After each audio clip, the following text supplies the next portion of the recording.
Estamos esperándolo al hombre del momento, podemos decir, después de todo lo que desata su investigación que se publica durante el fin de semana en el diario El Observador, con las consecuencias, en este caso, en las Fuerzas Armadas y también a nivel de presidencia, bueno, donde realmente se ha descabezado no solo el Ministerio de Defensa, sino también lo que tiene que ver con las Fuerzas Armadas. ¿Cómo le va, Leonardo Abercorn? Bienvenido. Muchas gracias. Bien. ¿Cómo podríamos decir que fueron estas primeras horas desde que el artículo se publica el sábado a toda la repercusión que desata en el día de ayer? ¿Esperabas alguna consecuencia de este tenor? La verdad que no tanta, digamos, no tanta. Han sido muy movidas, muchas entrevistas de colegas, así, y las redes sociales que esto provocó como una especie de boom, con mucha cosa buena, con mucha gente que te agradece o que te da para adelante o que te dice que bien que esto saltara y que fuera comunicado. ¿Alguna amenaza? Sí, esas cosas bobas de una amenaza concreta, que ahora hablé con esa persona y se disculpó, así que bien. Iba a borrar lo que escribió. Y también una reacción que no me gusta mucho de algunos oficiales en actividad en el ejército, que si bien no han amenazado, están permanentemente hostigando o sin comprender lo que es el periodismo, sin comprender lo que es la necesidad de informar, lo que es una fuente, sin entender cuál es la mecánica de trabajo. Y creo que terminan dañando al ejército, así que no le hacen bien a la institución, que es una institución importante, que oficiales en actividad en las redes sociales muestren ese nivel de agresividad o de rencor. Y también de poco manejo profesional de un tema importante que es la comunicación pública. Leonardo, digo, dimensionando todo lo que está sucediendo, ¿no? A estas horas, más allá de ir a la sustitución de nombres y de funciones y de cargos, ¿qué crees que está sobre la mesa en juego en estas horas con todo lo que se ha revelado, con tu investigación, con estas actas de este Tribunal de Honor que finalmente bueno, vos lográs acceder y lográs trascender el contenido? ¿Qué está en juego acá y qué es lo que molesta tanto justamente que lleva bueno, a esta violencia en redes o esta polarización? Creo que hay un tema de información pública y de derechos humanos, digamos, y la mezcla de los dos temas. Es decir, acá había unas confesiones de unos delitos muy graves y aparte de la confesión, las acusaciones, porque Silveira en su Tribunal de Honor acusa a otros de cosas muy graves, a Gavazo, sobre todo a Gavazo, y eso estaba tapado, es decir, estaba en un expediente que estaba circulando por el Estado, que ya lo habían visto en el Ejército, lo había visto el comandante Manini. Manini había hecho escribió un escrito a propósito y no decía nada de esto. Eso fue al Ministerio de Defensa, eso fue a la Presidencia y seguía circulando sin que la gente lo supiera cuando había delitos muy graves. Y era algo que el Uruguay está esperando hace décadas a ver. Así encubiertos. Sí, encubiertos. Ahora está en debate en la prensa de hoy y yo no quiero abrir opinión porque no lo investigué. Lo dejo a los colegas que están trabajando, que son otros. El tema de quién sabía, quién no sabía, quién tendría que haber avisado, pero en los hechos concretos nadie había avisado. Para tu libro, Gavazo sin piedad, lo entrevistaste. Al principio me has contado que, bueno, pensabas no entrevistarlo, simplemente utilizar la información sobre su autobiografía. Una vez que has llegado a él, ¿qué te parece que le pasó a Gavazo para hablar por primera vez como nunca lo había hecho? ¿Qué pasó? Es que ¿se sintió protegido, impune? O al revés, traicionado también. Bueno, eso es algo que él, en el libro no lo dice él, pero su hija sí cuenta, que yo entrevisté a su hija, que dice que él ya hace 3 años, porque el libro tiene 3 años, que él se sentía traicionado, ¿no? Pero si uno lee las declaraciones de Silveira y las de Gavazo en el tribunal, que es lo que yo hice, las declaraciones de Gavazo son distintas, ¿no? En Silveira parece, yo no estuve, yo no lo entrevisté, si yo leo las actas nomás, pero parece haber una cierta colaboración en aclarar algunos hechos, ¿no? En el de Gavazo, por más que él admite eso, no parece haber una colaboración. Es decir, él, sobre el caso Comensoro, vuelve a insistir que no sabe nada de su muerte. El relato que hace de su muerte no es creíble. Él dice, lo capturamos porque era un jefe importante del MLN, ¿no? Que no era. Pero bueno, él dice eso. Cuando llega al cuartel, como todo lo que él ya sabía, ya lo sabíamos, dice, cosa que se contradice con lo otro, porque si era un jefe importante y lo capturaron, bueno, en una versión dice, como todo lo que ya sabía, ya lo sabíamos, yo di la orden de que quedara en una silla esposado y no lo tocamos ni lo interrogamos. Y al rato volvimos y estaba muerto. Entonces, ese es el relato que hace de la muerte de un prisionero. No es creíble. No es creíble. Y lo que no es creíble tampoco es que, como él dice en la confesión de que él lo desapareció, dice, una vez que se murió, ¿no? Dice, llevé el cuerpo a una camioneta, yo me subí, yo manejé, yo fui a Paso de los Toros, yo bajé, yo le puse una malla de alambre, le até bueno, no lo dice, pero así es como apareció el cuerpo, con una malla de alambre y con 3 piedras. Yo lo subí a un bote y lo tiré al río, yo solo. Bueno, no es creíble que una persona sola pueda hacer todo eso sin ningún tipo de colaboración. Entonces tu pregunta es, bueno, dice algo, asume algo por primera vez, pero no es la verdad total todavía. Ahora, y quizás tenga que ver con ese sentimiento que tiene de haberse sido traicionado, o quizás también porque en el libro y en la investigación que hice yo y también la que hicieron las hijas del coronel Gómez, queda claro que él mintió, queda claro que él estuvo implicado, queda claro que Comensoro había muerto en Artillería 1, es decir, su margen de seguir negando es cada vez menor. Ahora, Leonardo, él también obedecía órdenes. Él lo dice en el tribunal. Entonces, acá lo importante, porque él también, hasta él es explícito en decir, yo no actuaba como un loco suelto. Exacto. Esto es importante porque, digo, hay gente que está diciendo a esta hora, bueno, estamos arremetiendo contra quizás Silveira, Gavazo, pero acá hay un entramado mucho más grande, de pesos quizás más pesados todavía, que no están recibiendo el impacto de esta situación. O que se están cubriendo, digamos. Porque él no dejaba de obedecer a superiores. Es decir, él en el caso en el caso de Comensoro y de por qué lo tira al río, él dice que él fue a una reunión a la División de Ejército 1, donde el jefe, que era el general Cristi, ni más ni menos, que fue uno de los principales hombres de la dictadura, le ordenó desaparecer el cuerpo. Pero los que estaban en esa reunión, Cristi está muerto, y él dice que estaba el jefe de la unidad de él, que era el coronel Rubio, que está muerto. Es decir, no se puede comprobar.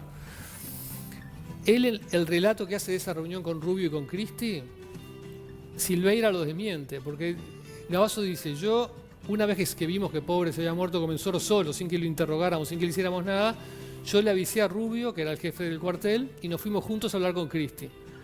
Y lo que dice Silveira es, una vez que murió Comensoro, que fue culpa de Gavazo, dice, Rubio se puso como loco, agarró el jeep, se pelearon con Gavazo y en un estado como de nervios, así, se fue a la división a hablar con Cristi, sin Gavazo.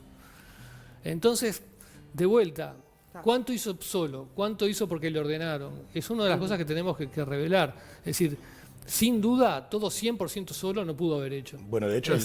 todo 100% solo no pudo haber hecho, y a su vez, si lo hizo sin orden, luego fue encubierto. Luego, y lo grave es que hasta hoy seguía siendo encubierto, digamos, porque esto estaba siendo encubierto. Exacto. Eso es lo grave, porque en la lógica de aquellos años uno puede no justificar, pero bueno, entendés la lógica que fue ganando los hechos y no lo justificás, lo condenaste. Parece lamentable, pero es una lógica que ya empezamos a entender que ocurrió, que ya sabemos que ocurrió. Pero la lógica de hoy sigue siendo ocultar esto. Esa es la pregunta que a mí me queda.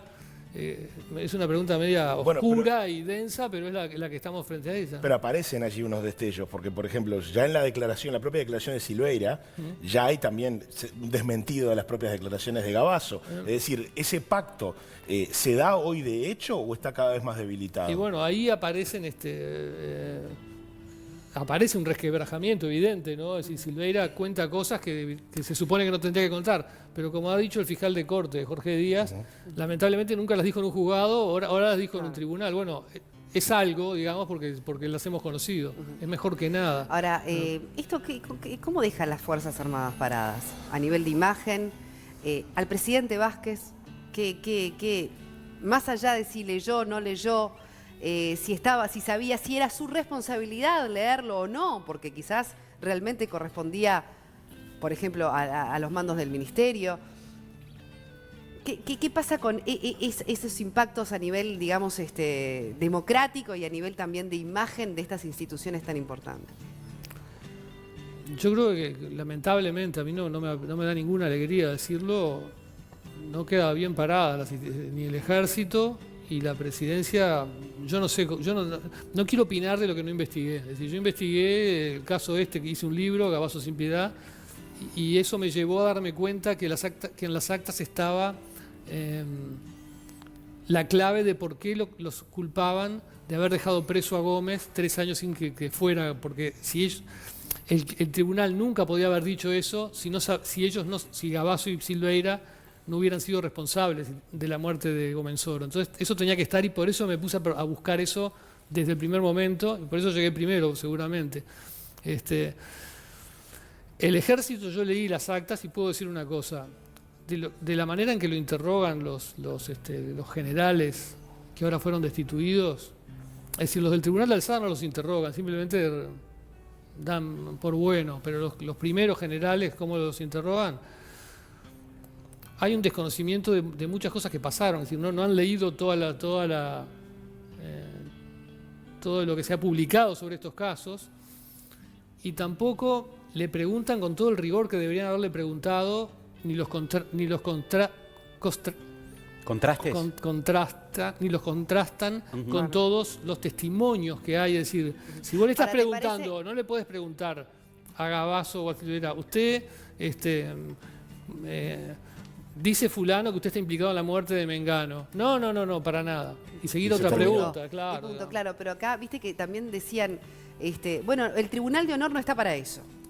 El Tribunal de Honor Militar juzga otras cosas. Juzga el honor, ¿no? Entonces después uno ve el horror, ¿no?, de los hechos y dice, esto no afecta el honor. Pero puede ser que nosotros no entendamos el código militar para ese tipo de instancia de tribunal y que tengamos que tener otra lectura del motivo por el que lo llevan adelante. Digo, quizás si fueran hechos más difusos o más en el borde de la ética y la moral, pero estamos hablando de asesinatos de prisioneros, es decir, de desaparición de cadáveres y de mentir durante décadas y de mentir a la justicia durante décadas. Digo, no puede caber esa pregunta. Es decir, no creo que un militar de honor pueda mentirle a la justicia o pueda matar a un prisionero indefenso en una celda, digamos. No es lo que corresponde. No, creo que en ese caso no. Leonardo, 2 preguntas. Una, ¿cómo accedes a las actas? ¿Es a través del recurso de habeas data, donde el Estado tiene derecho, obligación de brindar la información? Y una vez accedido a ese expediente, ¿qué tan voluminoso es para poder pensar si el presidente Tabaré Vázquez pudo haberlo leído o no leído? Porque obviamente te dan un volumen así, seguramente... no le llega al acta, digamos, le llega también, un expediente, No sé no puedo contestar si llegó todo o una parte, eso no sé. Todo no es una cosa que no se pueda leer, será una de hojas así. Pero si uno saca las cosas de Gabazo, es decir, en concreto, las declaraciones de Gabazo y de Silveira, que son donde está lo central, ya se achica la pila. Es cuestión de... Hay mucha formalidad, muchos papeles que son propios de... Hay papeles, está la declaración de Maurente que parecía no tener la misma importancia que la de Gabazo y Silveira. Después hay todo ese ir a un tribunal de alzada, esa vuelta, al final se le da visto a Gabazo y a Silveira para que hagan sus descargos. Entonces, si uno saca esas hojas que no tienen la misma cantidad de importancia, y uno se concentra en las hojas que tienen la declaración de Gabazo y la de Silveira, en una hora la leyó todas. Con respecto a la pregunta que es pertinente porque todos queremos saber, es decir, cómo un periodista accede a eso, logra trascender y todas estas consecuencias que ahora se terminan concretando y nadie antes lo pudo hacer o pudo hacer trascender esas declaraciones que eran fundamentales. Tuve acceso a las actas, las pude leer, una persona de todas las que ha tenido acceso, porque son varias, porque esto hace ese circuito del ejército al ministerio a la presidencia, son esas 3 los lugares donde está, me dejó leerlo. Eso es lo que puedo decir, no puedo decir Pero más. no fue ni que accediste a un documento que no tenías derecho a acceder. No, claro, no me O metí sea, de... no fue un robo, no fue un hurto, no fue, porque también está todo eso, digamos, De hecho, en el hay imaginario pedidos de colectivo acceso de a la que... información también respecto a esto. Tengo entendido que sí, o que no lo puedo confirmar. No fue una cosa que yo me metí en una oficina que no te podía. Exacto. No. Bien, es importante, porque en el imaginario uno puede tender a imaginarse todo el thriller, digamos, de... No. Hace un tiempo cuando Cuando salió el fallo del tribunal al público que decía, bueno, el ejército entendió que Gavazo y Silvera no afectaron el honor de la fuerza por el segundo vuelo, por los 28 homicidios que están condenados, pero sí afectaron al cuerpo del ejército por dejar que el coronel Gómez estuviera preso. Por un crimen que no había cometido. Por un crimen que no había cometido. Yo hice un artículo en El Observador que decía, ¿y cómo sabían que Gómez era inocente? Claro. Solo podían saberlo porque están implicados, y conté parte de mi investigación en Gavazo sin piedad. Y nadie le preguntaba eso. Y además. nadie les preguntaba, ¿no? Entonces eso salió en El Observador. Luego hice otro artículo que fue en el Portal Ecos, contando una entrevista que yo había tenido con Manini, en la cual Manini me había dicho que él quería aclarar todo, que él quería que haber matado a Julio Castro de un balazo era un horror, que haber matado a María Claudia García de Hellman era un horror, que él sentía vergüenza. Y yo sentía que Manini se había como desdecido de alguna manera. Entonces hice una columna citando eso. Hice 2 artículos previos. Y esos artículos previos, de algún modo, me pusieron en la pista por las repercusiones que tuvieron de cómo llegar a Ahora, las eso que actas. Es decís decir, es- fue como una cadena, digamos. Claro, pero lo No que fue que decís de es- golpe aparecí en un cuarto con las actas. Es muy fuerte, porque hasta hace 20 días o un poco más, bueno, atrás, Manini Ríos estaba al frente y había una creencia de que había un compromiso por esos derechos humanos. Bueno, yo estuve con O por Manini lo menos se varias había veces. avanzado en ese compromiso para seguir esclareciendo crímenes de lesa humanidad. ¿Y qué pasa con todo esto? ¿Qué viene a decirnos toda esta situación? Yo le hice una entrevista a Manini en febrero de 2018, se puede buscar. Él me dice que el crimen de María Claudia García de Hellman fue un horror, que el haber matado a Julio Castro fue un horror, que él siente vergüenza por eso, por el segundo vuelo también. A mí me gustaría preguntarle también a Manini cómo se conoció, cómo no he tenido la oportunidad, cómo una cosa se junta con la otra. Todavía no lo entiendo. O sea, la realmente. contradicción de... Es decir, por ejemplo, en el escrito que Manini presenta a Vázquez como una especie de prólogo a estos tribunales de honor, él habla del segundo vuelo como algo presunto. Y a mí me dijo que le parecía un horror como un hecho cierto. Me gustaría preguntarle. Me acuerdo cuando había salido el libro, yo lo estaba leyendo para entrevistarte, vos sabés que no podía tener el libro arriba de la mesita de luz con la palabra Gavazo, lo ponía dado vuelta. Porque es tan impactante ese nombre, ese apellido, pobre la gente que se llama igual. no tiene hijas. Además, ¿cómo fue el primer encuentro con Gavazo? ¿Ansiedad, temor, revancha? ¿Cómo fue tu primer encuentro? No, revancha no. Ansiedad sí. ¿Y cuál fue la segunda? No me acuerdo. Temor, ansiedad, preocupación. temor. Llegué, qué sé yo. Digo, no es una persona cualquiera. No es, sí, realmente es muy especial estar con él. Él en el trato así, cuando uno fue en el hospital militar, él estaba preso, pero cumplía la prisión por su motivo de salud en el hospital militar. Tenía una pieza muy linda, muy bien acondicionada para él solo. Como una especie de oficina, tenía escritorio, libros, cuadernos, ¿no? Una cosa con fotos de la familia, toda una cosa muy linda, no parecía estar en un hospital. Eso no sucede si no tenés un respaldo Sí, en la de cúpula, alguna ¿no? manera sí. Y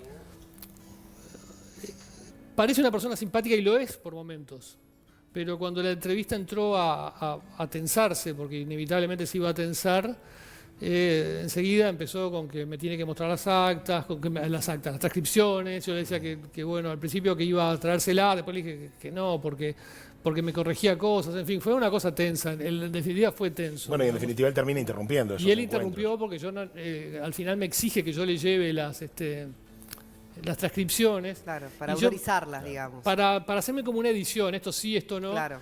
Y las entrevistas yo me daba cuenta que me estaba mintiendo en muchas cosas, pero que cada tanto se pisaba el palito en pequeñas pisadas de palito, que están en el libro para el que lo lee. Por ejemplo, dice algunas frases hay una que es increíble, que dice, yo quiero decirle la verdad, yo acepté las entrevistas para decirle la verdad, pero si tengo que confesarle que maté, que torturé o que maté a alguien, no se lo puedo confesar y tengo que mentir, no acuerdo, pero me lo dice así, digamos. Entonces, bueno, entonces, si yo le presentaba por escrito eso para que él editara, él se iba a dar cuenta. Leonardo, ¿qué pasó entre 2016, que editaste Gabazo sin piedad, y esta etapa en la que publicaste el artículo del Observador? Una vez que publicaste el libro sobre Gabazo, ¿pudiste tener acceso a más voces, a más testimonios? ¿Apareció nueva información? Sí, apareció. Hay gente que me escribió. Hay un caso en el cual el otro caso central, un caso central, porque Gabazo estuvo implicado en tanta cosa que en un momento me perdí y no encontraba cómo hacer el libro. Pero al final decidí centrarme en dos casos. El de Gomenzoro. El de Gomenzoro 1, si bien es una biografía, porque está la biografía, pero hay como dos casos mucho más ampliados. El de Gomenzoro 1 y el otro un desaparecido que se llama Eduardo Pérez Silveira.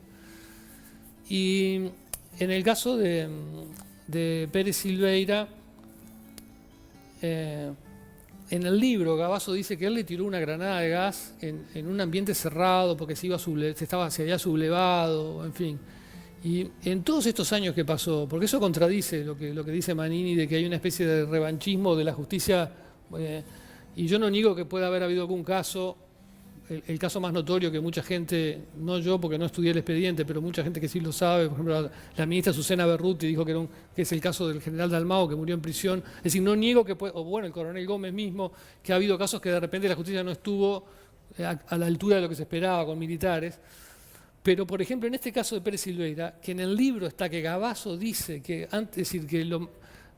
el último acto antes de que se muriera fue que le tiró una granada de gas. O sea, hay testimonios que lo incriminan en el propio libro. Él se incrimina, y ningún juez, ningún fiscal hizo nada. Entonces, cuando Manini dice eso, también está el otro lado. Muchas cosas que están ahí y la justicia no ha hecho nada. Ahora, en el Tribunal de Honor, Silveira dice que le tiró una granada de gas, que no fue simplemente en un espacio cerrado, que fue en un calabozo, en una cosa mínima. Dice que no se había sublevado nada, que era simplemente para interrogarlo. Si pensemos en la bestialidad de interrogar a alguien, disparándole una granada de gas así. Y bueno, ahora espero que está en el libro, que ahora hay un elemento más, que es lo que declara Silveira, que se haga algo en este caso. ¿Hablaste con la familia Gomenzoro? Hablé, y con la de Pérez Silveira también, unas horas antes que saliera la nota, les avisé que iba a salir una nota que iba a tener más detalles sobre las muertes de su hermano, en el caso de la familia Gomenzoro, la persona que hablé, y en el caso de Pérez Silveira hablé con su hijo, de su padre, para que no se encontraran en el diario, no abrieran un diario, un portal y se encontraran con que había datos sobre la muerte de su padre, ¿no? O de su hermano en este caso. ¿Qué te dicen estas personas cuando le acercás esa información y otra vez, ¿no? Se recibir una llamada por teléfono para hablar de tu hermano que fue torturado? Es bravo. Sí, es bravo porque sentís eso. Sentís que por un lado te agradecen porque hay un dato nuevo, pero por otro lado también sentís ese peso de... que no te lo dicen, pero está en el tono de voz, está el peso terrible que tienen estas historias y cada cosa que vuelve a remover, ¿no? Leonardo, recordemos también que cuando desaparece Roberto Gomenzoro todavía estábamos en democracia. Digo, porque esto también... Es impresionante eso también. Hay que enfatizarlo, ¿verdad? Porque digo, ¿qué más? ¿Qué otra lectura hay que hacer justamente de toda esta situación que se generó estando aún en ese momento... Es brutal. En democracia. Exactamente, porque todo eso que él confiesa de que él lo llevó al río y lo tiró, y todo lo que Silveira dice que Gabazo lo mató, porque es lo que dice, y todo eso de que Rubio fue a hablar con Cristi, todo eso fue en democracia. Así, creo que hace un agravante mucho más grande, y este caso no está comprendido en la ley de caducidad, eso pudo haberse aclarado antes, pero Julio María Sanguinetti lo incluyó porque los casos que no quedaban específicamente comprendidos, tenía que haber, los jueces o los fiscales tenían que consultar al Ministerio Ejecutivo, al Poder Ejecutivo, si se los comprendía o no. Esos casos border que están, o porque fueron un poco antes, o también los que eran por delitos económicos, que vieron una conexión económica, porque esos también estaban excluidos de la ley de caducidad, y Sanguinetti entendió que no, que estaba comprendido, que se lo tenía que incluir. Que también me parece otra cosa que hay que decirla. ¿Qué te parece? Para que salga también quizás Y bueno, yo creo que todo, que hay una, digamos, que toda esta situación que hoy tenemos con esta cosa tan tensa, y como ahora escuché decir un colega, ¿no? Que las nuevas generaciones tienen que seguir cargando con esta mochila de inestabilidad, de tensión, de un país dividido en las redes sociales. No nació y Sí, nace de falta de la verdad. de también, falta de la porque verdad. Yo creo que ahí está Bueno, también además, la situación más fuerte. Pero lo que que quiero me- decir es que nace de una serie de errores de muchos años, de muchas Claro. decisiones. Sí, sí, sí, Y de digamos. muchos actores, porque no hay que olvidar que el fallecido exministro de Defensa, Eleuterio Fernández Huidobro, dijo que había secretos que se los iban a llevar a la tumba, todos los actores involucrados. Sí, sin Él duda. inclusive. Él inclusive. Bueno, Leonardo Abercorn, gracias por haber venido al programa. Sabemos de estas horas de enorme intensidad. Pero bueno, era importante para nosotros poder contar con todo tu relato de lo que fue esta enorme investigación que también enorgullece al periodismo Muchas nacional, gracias, muchas gracias. poder contar con periodistas como vos. Gracias, Así que, muchas gracias. y felicitaciones por el nuevo libro que también está, ¿salió ayer? No. Ah, no salió ayer.